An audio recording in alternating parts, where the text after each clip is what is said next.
Hi everyone.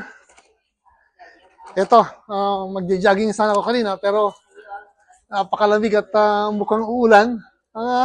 Sabi ko kumain na lang ako sa McDonald's. Hi ma'am! See you next time! Ah, kaya ito, andito ako ngayon sa McDonald's. Breakfast na lang and then rest. Ito, pagkain nila dito. Sarap. Ito. At saka, usually, hindi ako gumagamit itong masyadong matamis. Dahil matamis na itong pancake nila.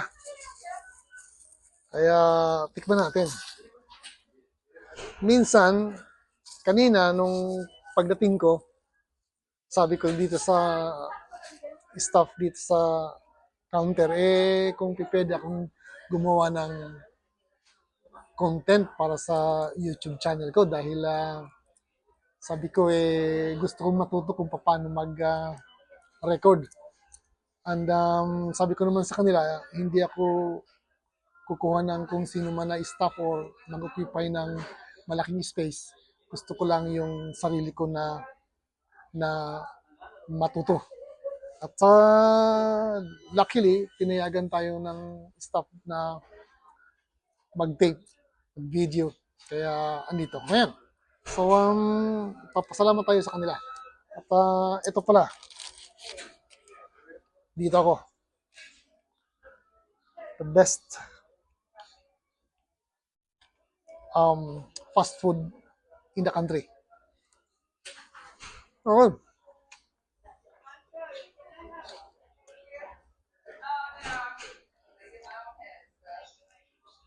Usually hindi ako gumagamit ng sweets dahil nakakataba masyado.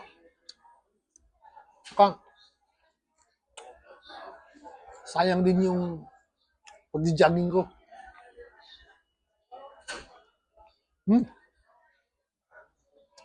That's good.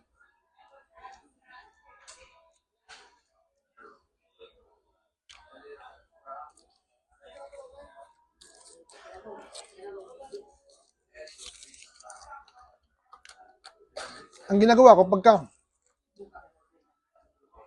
pumupunta ko sa ibang lugar na hindi ko sigurado ang pagkain in any city around the globe, naghahanap ko ng McDonald's dahil alam ko na malinis ang pagkain nila at bukod sa mura na, hindi ka pa mamadali na kumain. Kasi may mga restaurant na pag kumakain ka, looks like they wanted you to eat as fast as you can for other people to come in. Pero dito sa sa McDonald's, na papansin ko na you can eat, you can talk with your friends or with anybody else na hindi kayo minamadali kumain.